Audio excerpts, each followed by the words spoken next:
gummy bear.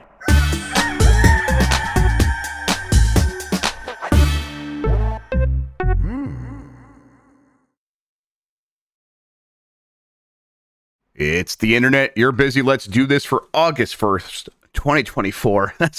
I was like, wait, August? And then I couldn't get first out. For the next hour or so, let me help you sort through the world of gaming on Game Mess Mornings Live with me, Jeff Grubb.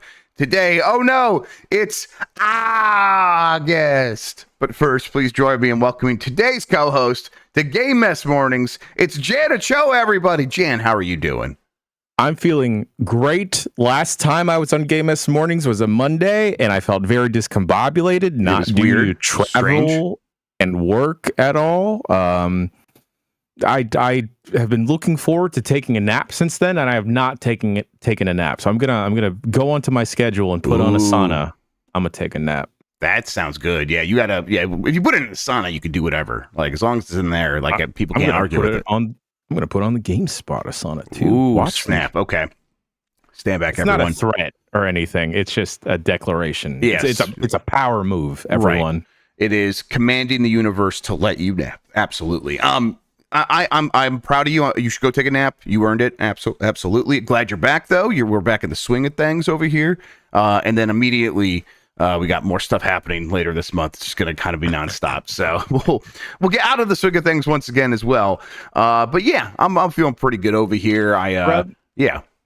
The Giant Bomb team is in high demand. We're That's world travelers. People, people are asking for us by name. Yes. Walk into a room and no one really looks up, but you could feel the vibe shift. You could feel it. I'm convinced people don't know my name. But when I also get addressed in an email, I'm like, oh, that's me. Absolutely. When I show up and they have sliders, I'm like, they got these for me. They knew I was coming. That's only for you, Grubb. That's only for me. Absolutely. I did check. Today's the first day you could check to see how many hours you spent in Nintendo World Championship NES Edition, because the Switch is kind of a weird, bad system in some ways. And it's 50 hours, 50. I've spent 50 hours in that game since it came out. So that's like 25 hours a week or something like that. Yeah, I like that game. I like it quite a bit. By the time I was done with Astro's like 8 speedrun challenges, I had spent like 80 or 90 hours. I think that shows the power of leaderboards. Had this game had leaderboards, that number would be higher without a doubt. Gotcha, mommy. Yes. Oh boy. I'm a broken toilet of a man. That's right, our wolves. I don't know.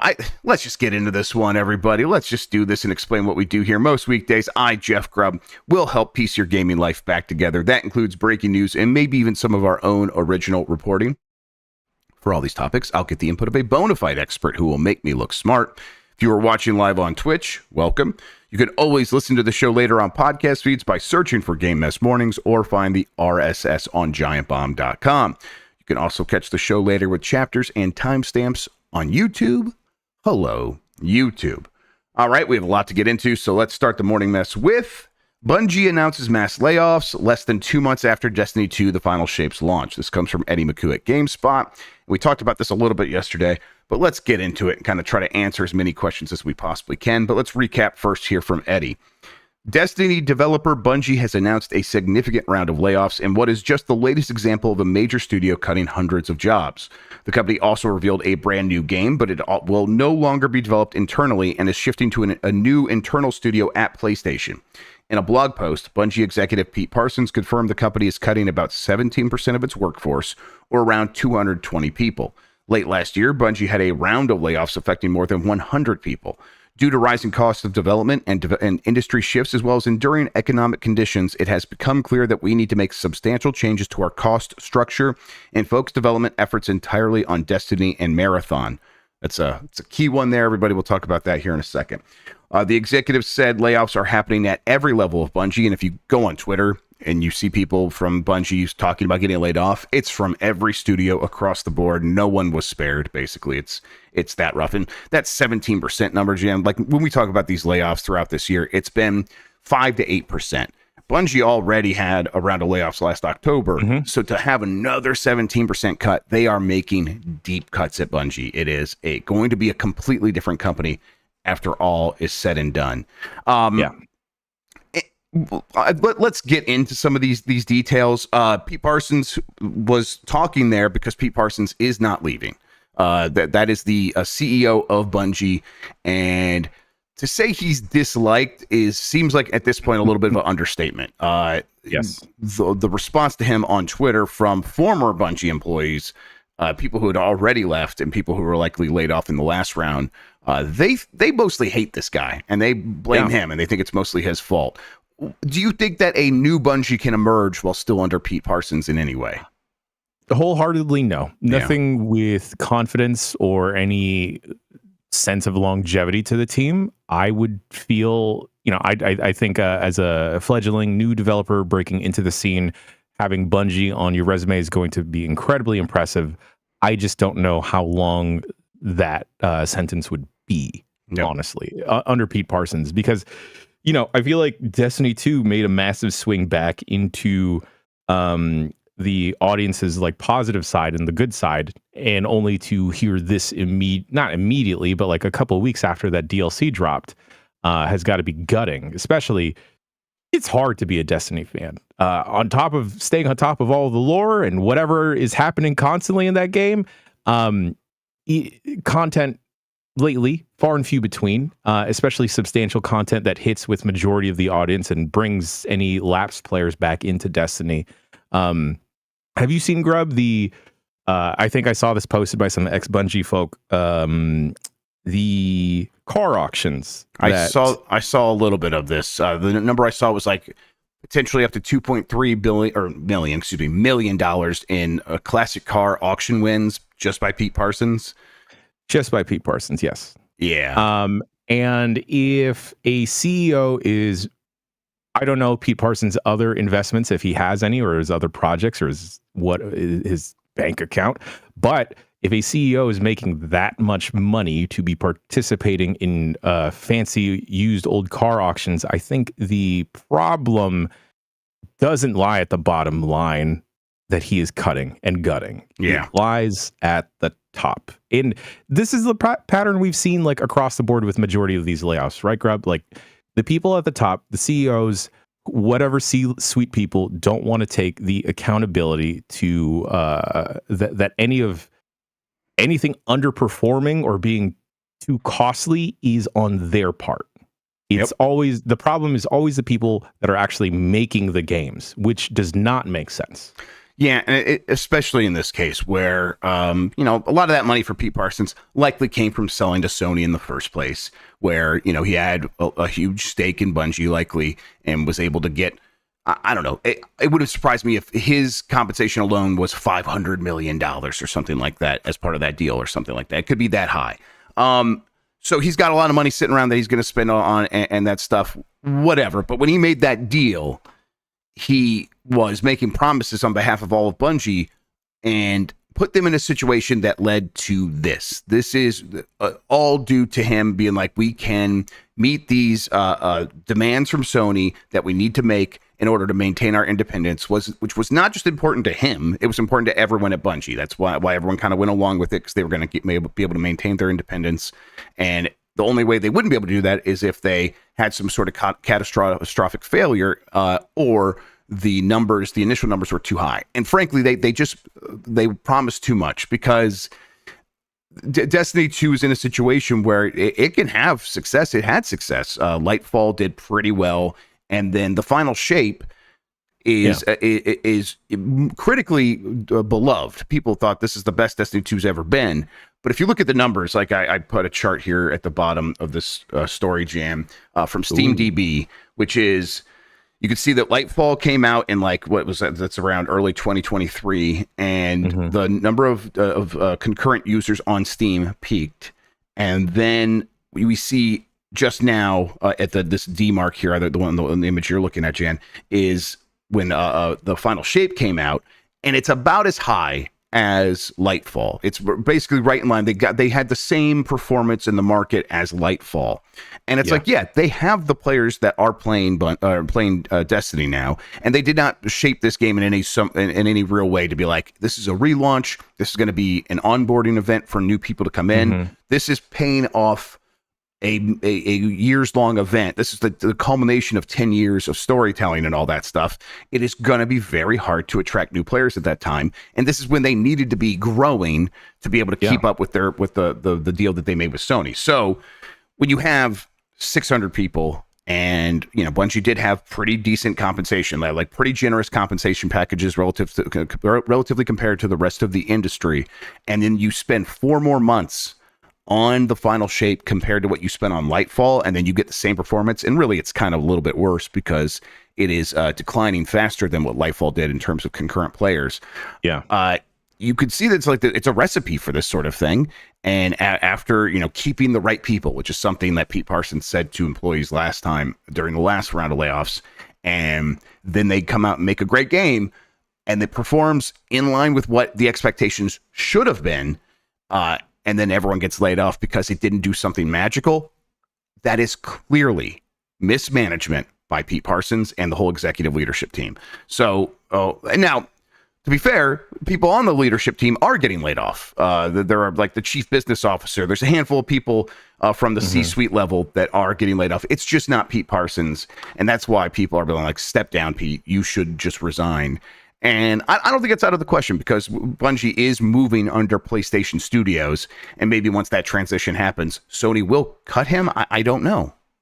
Either way, when Pete Parsons leaves, the sore spot for me is that he's going to get a generous package as he exits the company. Oh, sure. Either way, whether he gets cut from Sony or PlayStation from a top level or he decides to leave on his own accord, he's going to have a generous compensation package as he exits, despite gutting the company and displacing hundreds of people. And now, especially across the board in different levels of Bungie, right? Like I hate whenever we have a massive round of layoffs, just seeing people pop up on Twitter saying like, I've been at this company for X amount of years.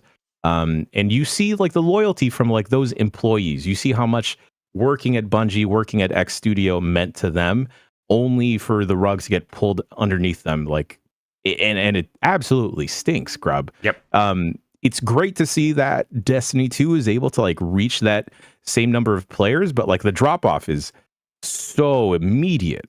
And like maybe pouring those same people, if you didn't let them go, could sustain that player count for an extended period of time.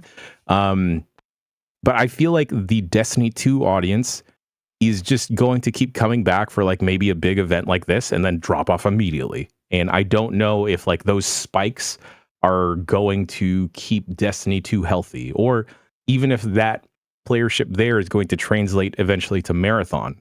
And now I worry about Marathon's launch as a whole. Yep. And, clearly we like the thing that can get new players in is something like a Destiny 3. But let's talk about that quote from Pete Parsons where it's, let's see what at the end there. We need to focus development efforts entirely on Destiny and Marathon.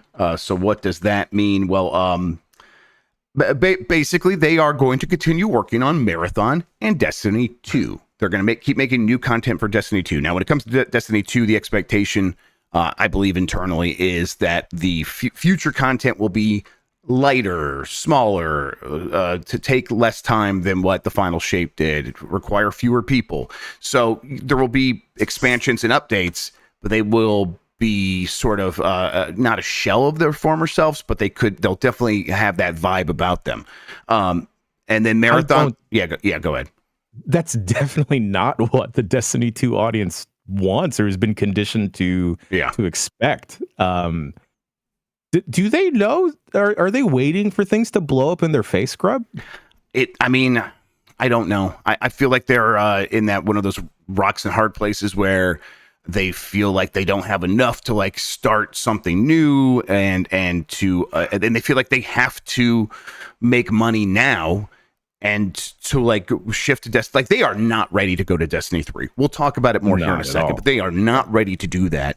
And so it's like, it's got to be on Marathon. That's still years away, but they are going to keep working on that. That's the next big release that they're hoping will hit. So God, a lot's riding on that. And you feel like things could blow up in their face when it comes to that, if it doesn't go the right way. Now, Bungie's still a very talented team. They still will have a lot of talented people there. But morale's got to be low and believing that Marathon is the answer to all their problems is likely something that no one there actually believes. So yeah, Destiny 2 continuing to go, probably starting up some new seasons or whatever, and being the primary going concern is going to be number one, and then Marathon being right there, having a lot of people working on that.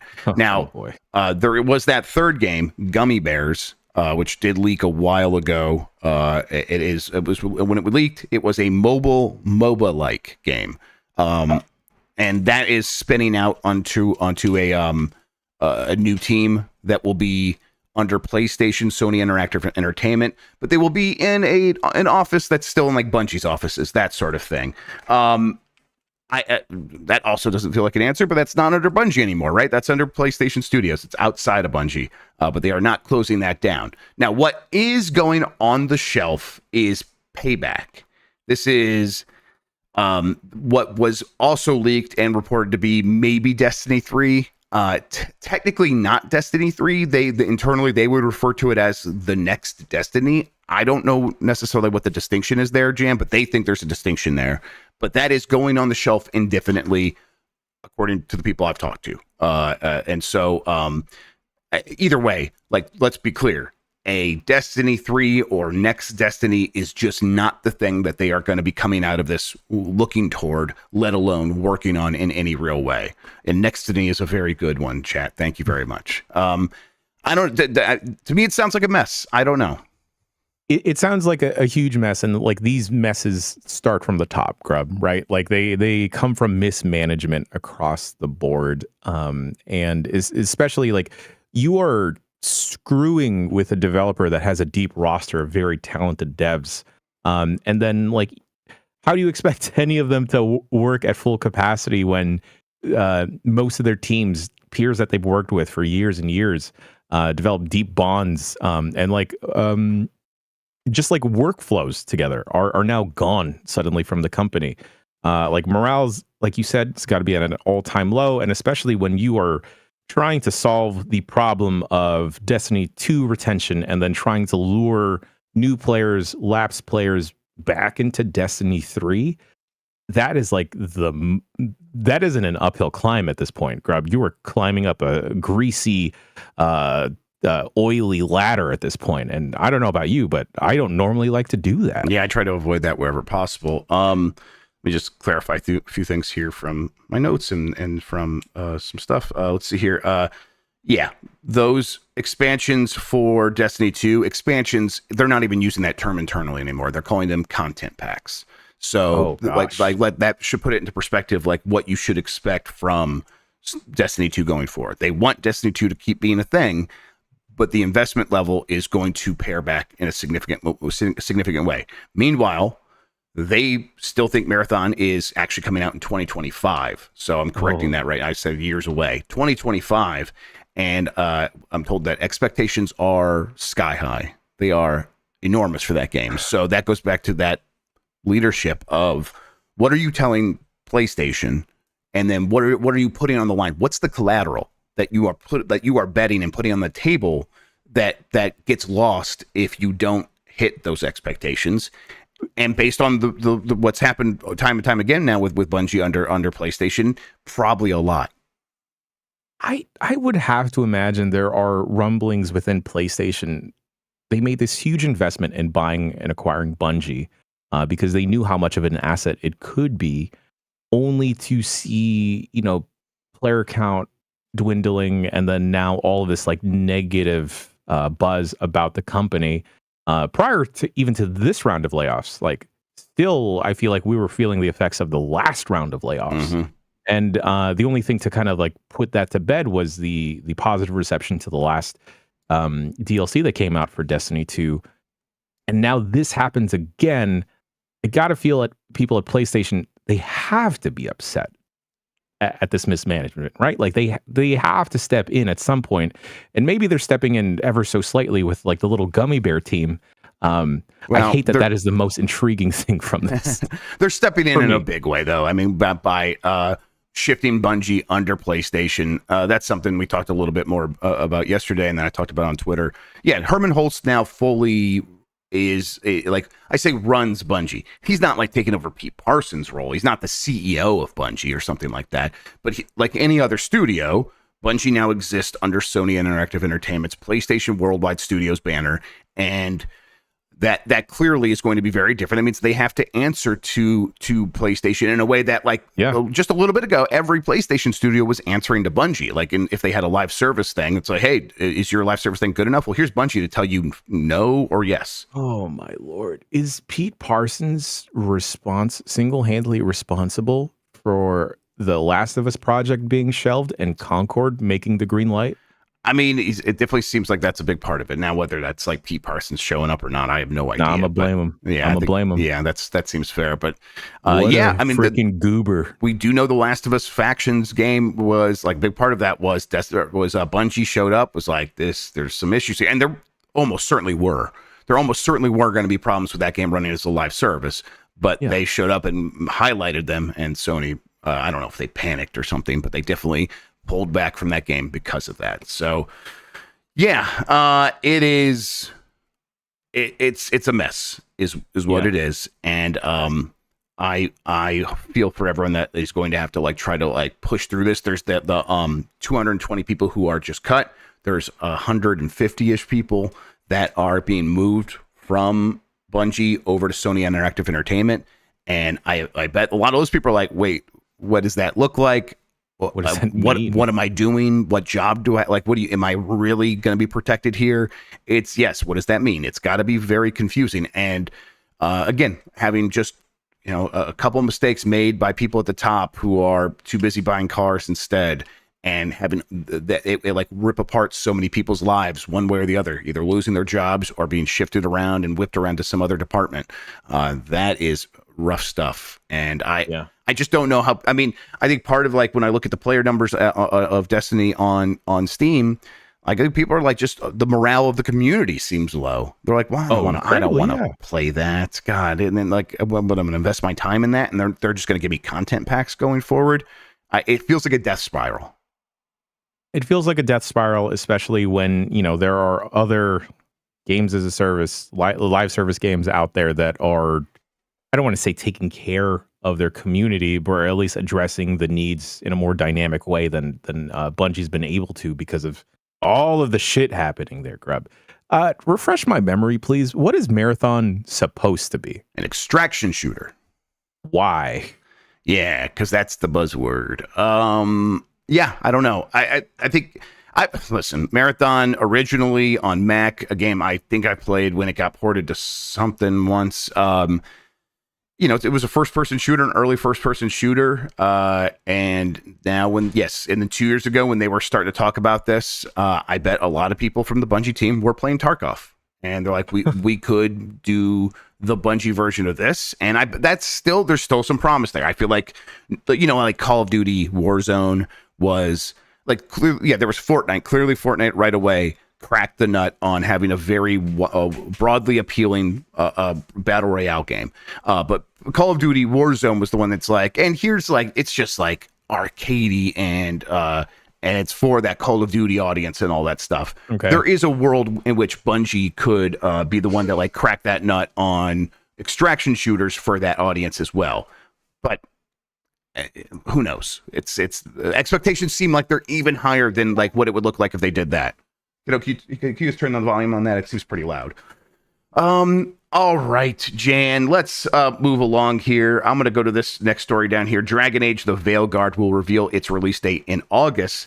This is from Eric Hiddleback-Fruru at Game Reactor.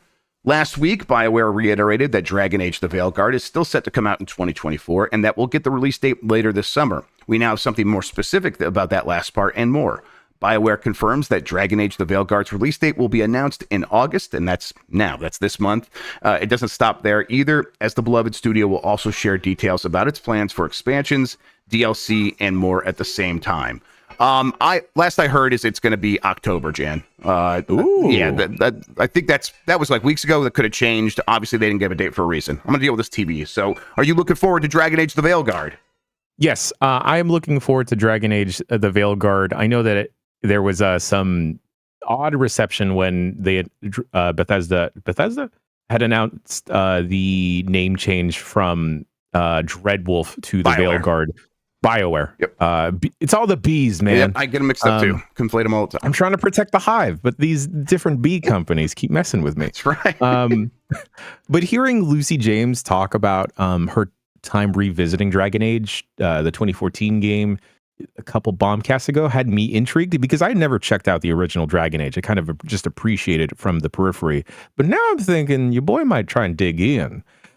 We also had the Veilguard, parts of the Veilguard team in the Fandom Comic-Con stew to interview during a Comic-Con. And Grubb, I love it when I'm convinced to play a game based off of the enthusiasm of the folks making the game behind the scenes. Absolutely. There's PR and marketing talk going on all the time, and like trailers, they can wow you, they can sway you, but seeing a passionate dev that has devoted years of their life to a game, it's infectious. And I want to see the game that they are waxing so poetically about. So I think I'm also excited. Also, I need to fill out and pad my roster for Fantasy Critic. Yes, absolutely. Yeah, I agree with you 100% on that, because every time I hear anything from about this game, or we hear publicly about this game, people seem pretty confident about it behind the scenes, and it's that is infectious, as you said. And I'm looking here. It's still October, late October though, so again, that could shift between now and when they actually announce the date, but I expect that probably to be the time, because it's been the time for like what they've been aiming for a while now, for the last few months. So late October for Dragon Age: The Veilguard.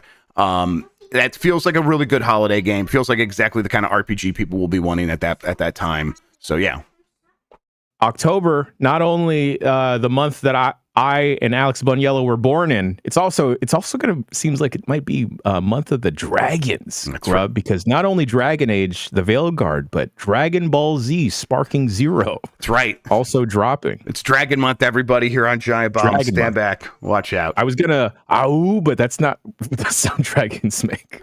Also, I just got a little text here. It says, I can't answer Jan's question. Why is Marathon an extraction shooter? So, then the people in the know don't really know the answer to that. So, hey, who knows? This terrifies me, Grubb. Like, how many times do I pop up on a fucking text chain to someone? Yeah, right. Was that the ears are burning or the nose itches? Which one's that? You sneeze. You sneeze. One of those? You sneeze. It makes you sneeze. Yeah, like looking at the sun, or when people text about you. All right, let's don't slide into people's DMs about me. You can do whatever you want. Yeah, don't lick my nudes. Oh yeah, sorry, they're out there anyhow. Yeah, listen, everybody, stand back. Yeah, I'm looking forward to this game now. More and more. I think that the game will have another chance here to make that new first impression, because that Summer Game Fest trailer, I think, confused a lot of people, the cinematic trailer. And I think that they will recognize that, and whatever they come with for this next sort of marketing beat, they will hit people with exactly like, here's the game, and here's what it's going to feel like to play the game. And I think that'll be a big win for them. Yeah. I would love a more focused showcase of the game like that. Also, I'm pitching this now. Maybe we play through some of the original Dragon Age. Dragon Age. Oh, hell yeah, that would rule. Okay, let's do it. All right, well, let's take a quick break. When we get back, there's plenty more headlines to get into, including a little tease about the next Battlefield. Take your nap. All right, we are back, and the kids are watching Bluey, everybody, so stand back. That's Inside Out 2 YouTube videos. Never mind. EA teases next Battlefield game, saying it's among company's most ambitious projects ever. This is from Eddie McHugh at GameSpot. EA's Battlefield 2042 was something of a disappointment for the company, but the franchise remains popular and is set to expand with a major new installment. During EA's earnings briefing, CEO Andrew Wilson said making the new Battlefield game is a top priority for EA right now, adding that the company has high hopes for the project. The community is energized by what our teams are doing and excited for what comes next. This is not just one of our top priorities. It is also one of the most ambitious projects in our history. We have brought together the very best team, coupled with the resources and technology they need to deliver an epic Battlefield experience. Then they are using the word experience, Jan. Do you think this is something that will be set up as a like platform, and also them calling it the most ambitious thing ever? Can this be like free to play, or does it have to be another massive $70 game? It's so interesting trying to be a big AAA first person shooter and how you exist in the lives of gamers, because we see Call of Duty making odd pivots, but Call of Duty has definitely transitioned to be a platform where you have a campaign, you have the multiplayer, you have the battle royale mode. I think if they want to make a big swing, making Battlefield free to play and attaching like a decent battle pass or perks if you are paying for whatever in Battlefield could be good. God, I remember the launch of 2042 Grubb, and that was absolutely abysmal. Yeah, because it felt like it had such a chance. I remember being excited about like tornadoes in the middle of combat and stuff. You're like, man, that seems like anything could happen. That's great. And then it just was such a dud. And it was like so hard to convince people to play or buy the game in the first place and things like that. So it just had so many disadvantages. And missing a lot of features at launch as well, if I remember correctly. Right, yeah. So I hope at least whenever this next Battlefield game comes out, it feels more like a fuller package rather than like I'm being scammed out of my money here, missing a lot of base things that I've quality of life things for the player. I don't know. I feel like maybe going free to play, especially with the scale that Battlefield plays at, could be interesting. At least it could lead to a very good positive boom at launch. And maybe Battlefield doesn't take itself so seriously. It already doesn't, based off of like the clips I've seen. But like, just lean all the way in. Just give me a they're not gonna have a Captain Toad skin. What am I thinking? Give me a rule though. Throw in the Rabbids. No, that's Ubisoft. Throw in the Rabbids anyway. Yeah, why not? Yeah, they're done with Mario for now. So yeah, go back, give the Rabbids the Battlefield. So I think when they talk about like experience, I think they are saying without saying that they see what Call of Duty does with its launcher and having all the different options for people in there, and they will approach something like that with Battlefield. So I bet there will be both, right? There will be the $70 Battlefield game that has the traditional multiplayer, that has a campaign, that has all kinds of other stuff in there, and probably gets you extra stuff in the rest of the launcher. But then there will be there's that ripple effect, right here from Eddie. Let's just read this. Earlier this year, it was reported that the next Battlefield will have a free-to-play battle royale mode created by Ripple Effect. The next game in the first-person shooter franchise won't arrive until 2025 at the earliest, and still doesn't have an official name. So you have the Ripple Effect battle royale mode over here, whatever ends up turning into. Maybe battle royale won't be the thing at that point, but probably. And that's free to play over here, just like Warzone.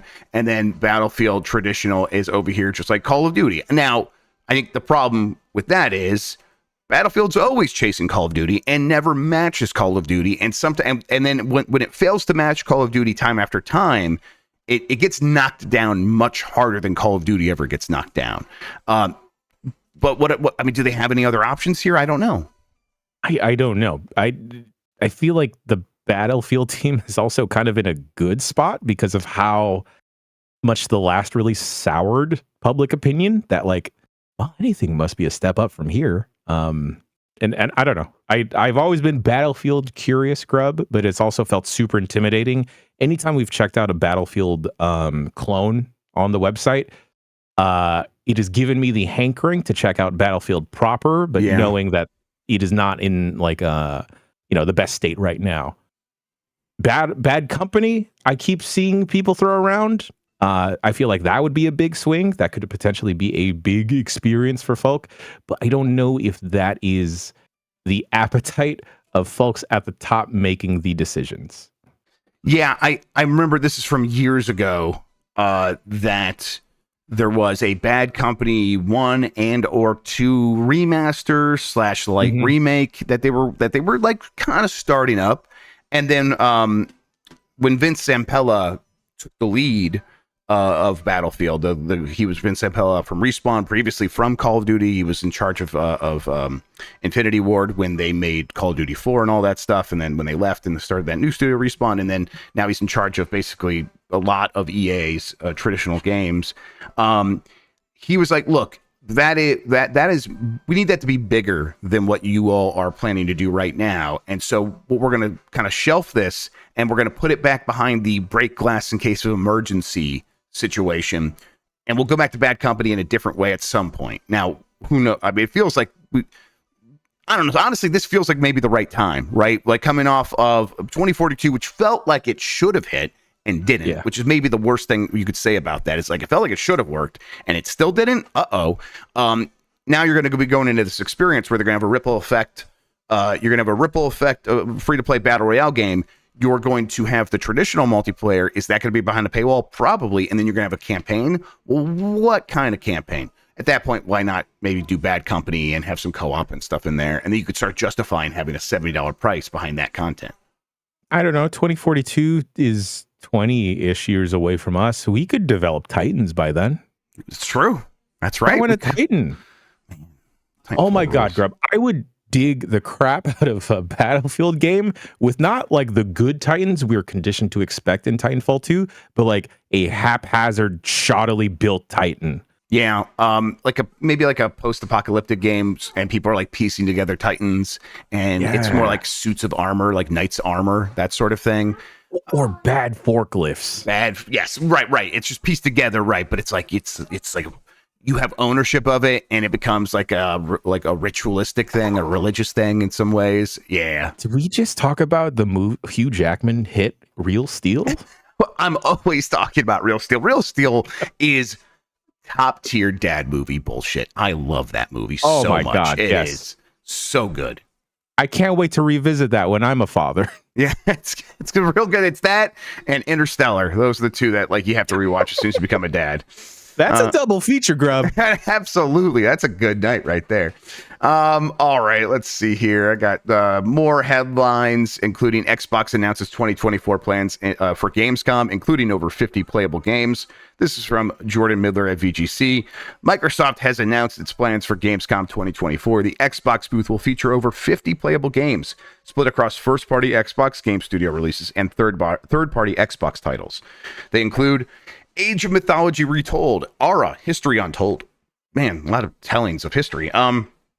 Diablo 4, Vessel of Hatred, Fallout 76, Milepost Zero, the new expansion, Elder Scrolls Online Gold Road, and Towerborn.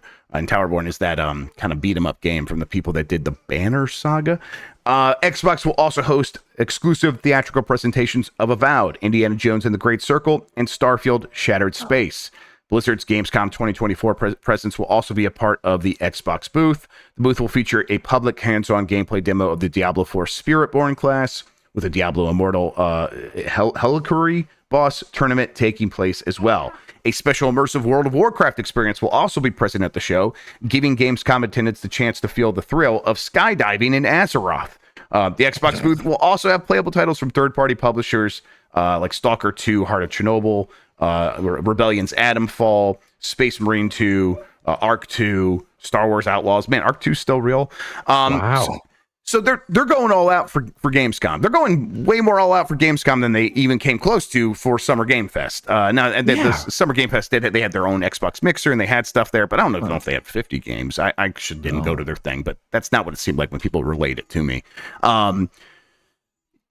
The effort behind Xbox's or Microsoft and Xbox like saying, hey, here are the games, here's what's going on, be excited, feels mismatched with like where Xbox is at in the marketplace right now. Yesterday's story of like yet again another quarter down 40% or more for hardware sales year over year.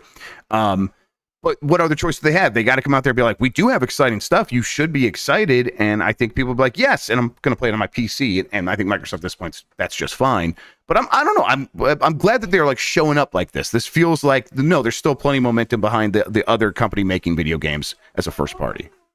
Yeah, 100% not guaranteed. Agreed. I want to see what Microsoft is doing, and seeing this huge turnout for Gamescom definitely makes it feel like Gamescom is like a tour stop for Microsoft as they make the rounds until the end of the year, until like a lot of these games pop out.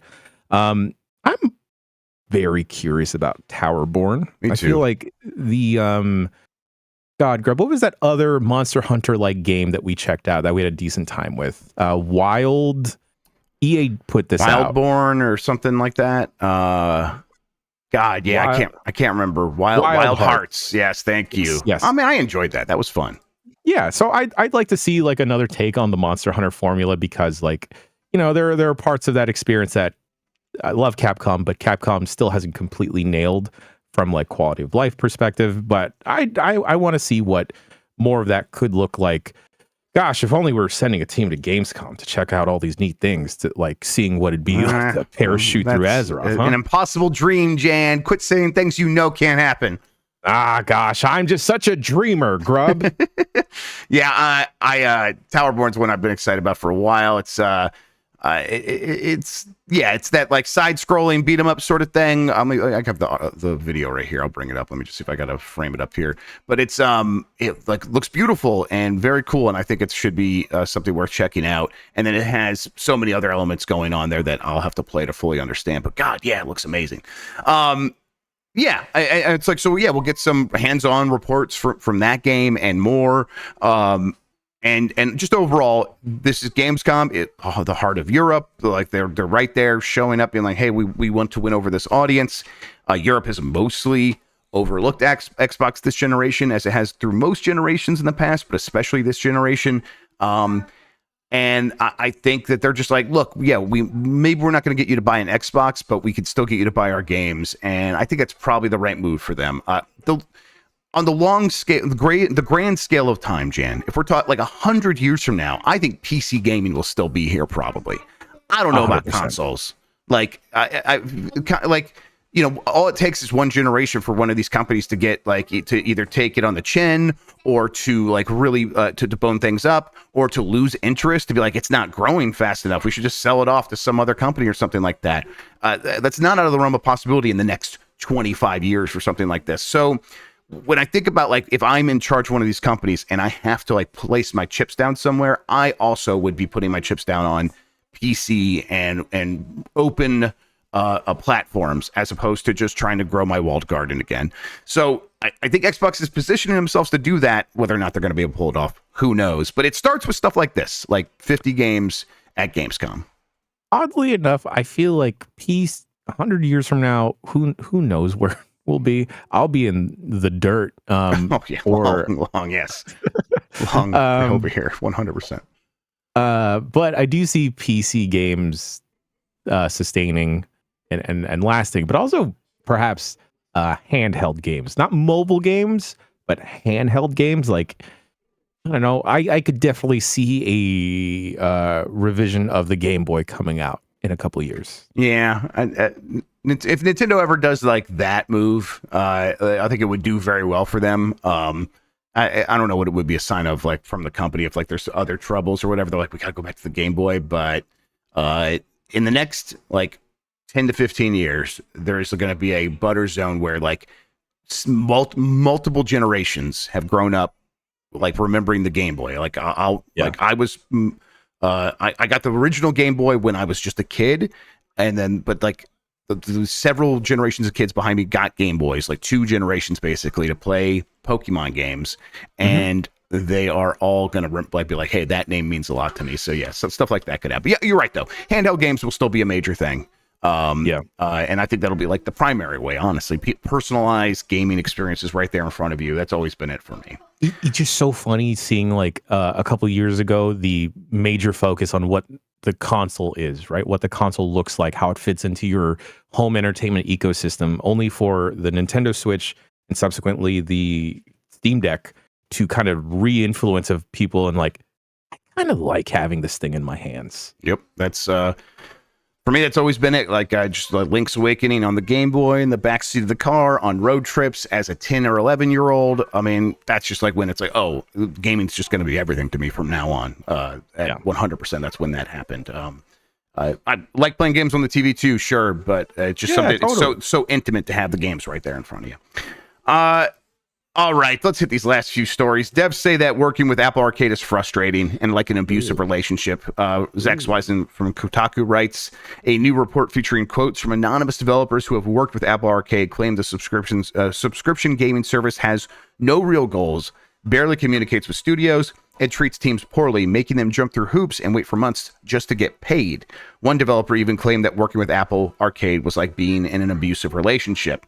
One big problem is that some devs have to spend months chasing Apple down for their money. The way Apple Arcade works is that devs get a large amount of money up front to make the game and then collect royalties from Apple. I just started playing a N64 jungle mix in the background. I didn't mean to do that. We can go weeks without hearing from Apple at all, and their general response time to emails is 3 weeks if they reply at all, said a developer speaking to mobilegamer.biz.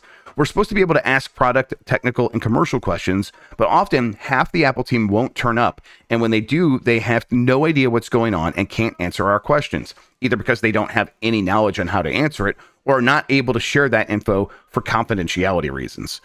Yeah, that sounds like it sucks. That's insane, Grubb. That's insane. And I get that, like, gaming is not Apple's thing. That's like, maybe that's not stating it strongly enough. But you do have a gaming subscription service that you are charging people for, and the whole idea is you pay developers to make games that are better than the free-to-play schlock they get from the rest of the store. You should probably pay those people that have made those games for you. What are you talking about? That's crazy. You're Apple. If there's, I know you have the money, Tim. You definitely have the money. God, that feels insane hearing that these indie devs that, haven't some type of exclusive contract to remain on Apple Arcade for X amount of time have to hunt Apple for their money. Yeah. What? And jump through hoops? Like, it should just be like the second the game launches, it should just like automatically transfer to their bank account. It should just be automated. That's crazy. Can I give you my routing number? Yeah. Tim? Can you just Apple Pay me this shit? Yeah, what the hell? God. Plaid won't let them sign up their bank account or whatever, connect it or whatever. Yeah, it's dumb. And that seems so insane because we have seen a steady trickle of, it feels weird to say this, but big Apple Arcade games finally make the jump to other platforms. We're seeing it with Fantasian, the Teenage Mutant Ninja Turtles game, even the not Match 3, but the puzzle game that was pretty big and was a big heater for Apple Arcade's release. It was like dungeon themed. Folks at home, Grindstone. Yeah, there we go. There it is. Yeah, Grindstone. Yeah, people try to say this is normal for a lot of businesses that work this way, and it's like, I think the reason developers are saying this is because it's not normal for the space that they're in. I think Microsoft and Sony and Nintendo have a pretty well understood process for getting paid. The timeline is very well understood. And I think the problem here is not like that the people just have to wait. It is that they have to hunt down Apple and make it happen. Which is not normal in this space. I mean, especially not with Steam right over there, just making it like the most automated basic thing in the world where it's just going to happen in the background and you don't have to do much to make it happen. That's the norm. And you kind of can't be like, well, I mean, this is the way things are. And so, well, it could be better. We see it right there. And it's better for the vast majority of gaming purchases in the world when you look at Steam and the Xbox Store and the PlayStation Store and Nintendo eShop all put together. So, yeah. Also, wouldn't it continue to build a positive relationship between devs and Apple if they were being paid on time? Yeah. Where, like, hey, we'll continue to keep making games for you guys, or we'll tell our other indie friends to. Well, that seems like that's the underlying thing here, right, Jan? That Apple doesn't care about that anymore. They don't care about Apple Arcade. It was an initiative. It's a years old initiative. The shine is worn off. They're not reinvesting in that thing. They're not thinking about it actively. That is old news. And so the developers are unhappy, and that's going to sort of slightly poison that audience against us, or that that industry against us. Well, we don't care, and that's just Apple with gaming. Every generation from the beginning of time. Yeah. PlayStation Plus free games for August 2024.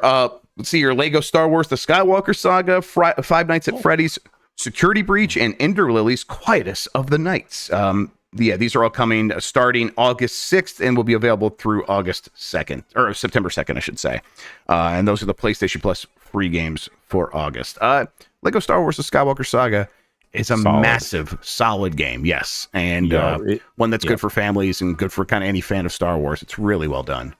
It's so funny that when Dan and I checked out the OLED Steam Deck at Valve, the first game that they show us to demo the capabilities and like how great the screen is on the Steam Deck OLED was Lego Star Wars: The Skywalker Saga. Yep. I mean, that's the materials they use and that stuff that make it look like real Legos, and then combining that with that OLED screen. Yep, that's very good stuff. All right, let's hit this last one. AMD reports positive financial results, but gaming business slumps. This is from Alberto Garrido at Game Reactor. The crisis at the world's leading chip makers is shaking the entire technology sphere. First, with Intel's flawed 13th and 14th generation, followed by the announcement of thousands of layoffs at the company. And now AMD is releasing troubling data on its custom gaming chip division. As you probably know, AMD chips are used in game consoles, and the Xbox Series, PS5, and Steam Deck all feature them. Now, with the release of financial results from Q2 2024, we see a 59% drop in gaming revenue, down more than $648 million. And this is almost mostly attributable to the decline in sales of Xbox, but we've also seen declines in sales of PlayStation 5 year over year, quarter to quarter, at least in the United States, according to Circana and Matt Piscatella over there. But yeah, when fewer consoles are selling, Microsoft and Sony to a lesser extent are going to be ordering fewer chips, and that is going to hurt AMD's revenue. Yeah, do you think? I mean, it's that same old story, right, Jam? We're waiting for GTA 6 or some other game kind of like that, right, to have the whole industry bounce back. Is that a healthy place for the industry to be in? No, it's not a healthy place to put all our eggs in the GTA 6 basket. I don't care for GTA 6, but I feel like I'm being forced to care. We have to care. We have no choice here. It's like I'm gonna be like the guy in the 15th row in like the Dune cave going like, I guess we'll go with this guy, Lisan Al Gaib.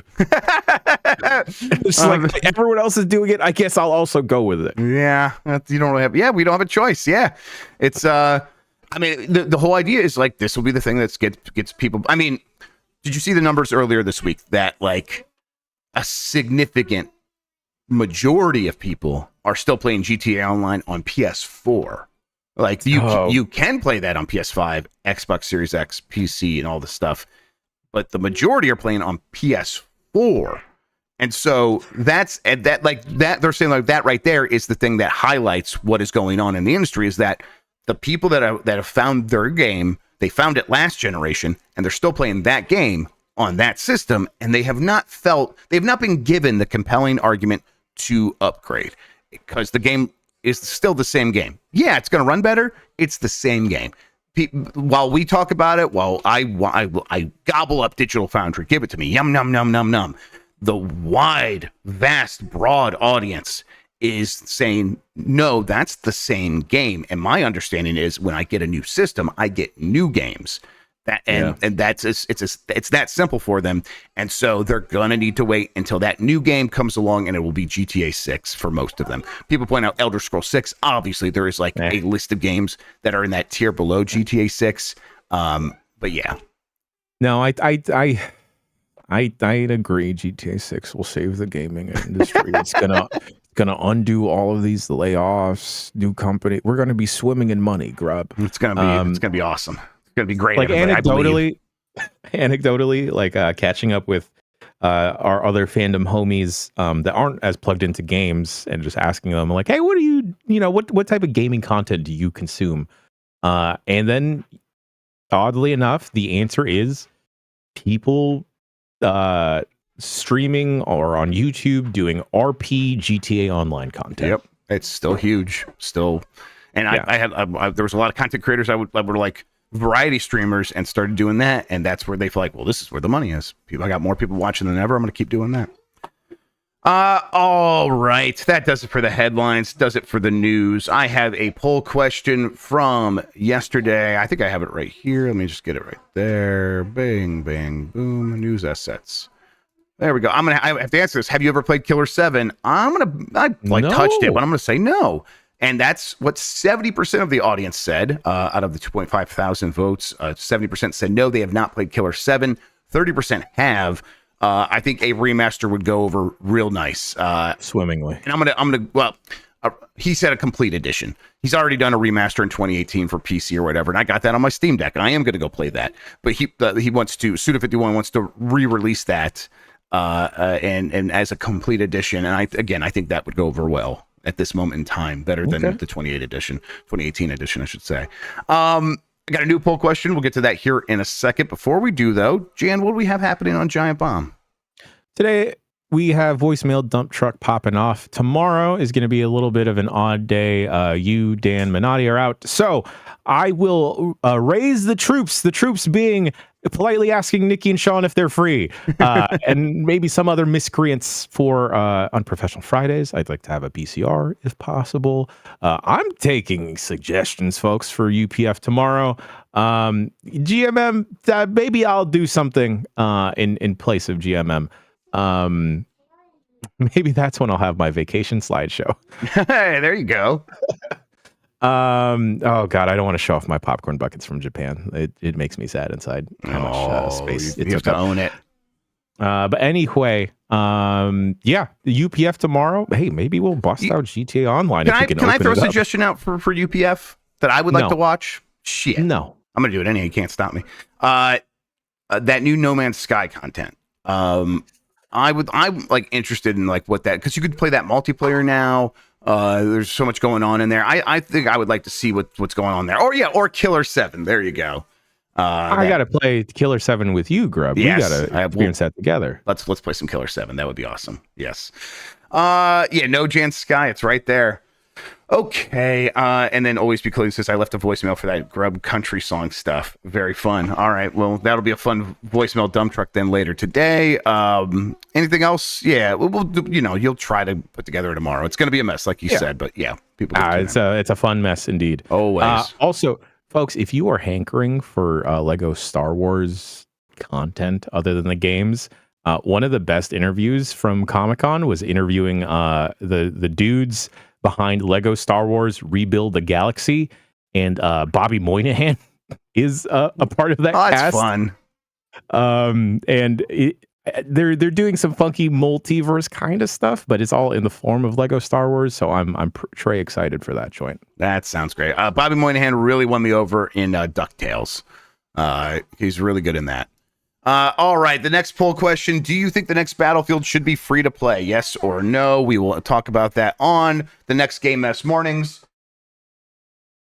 We'll get the results of that and talk about that there. Jan, thank you so much for hanging out with me today and talking about video games, man. I really appreciate it. It's the only way I want to start a Thursday, Grubb. Thank you all for listening and watching. You are the best audience in gaming. Until next time, have a good one. Take care of yourself, and goodbye.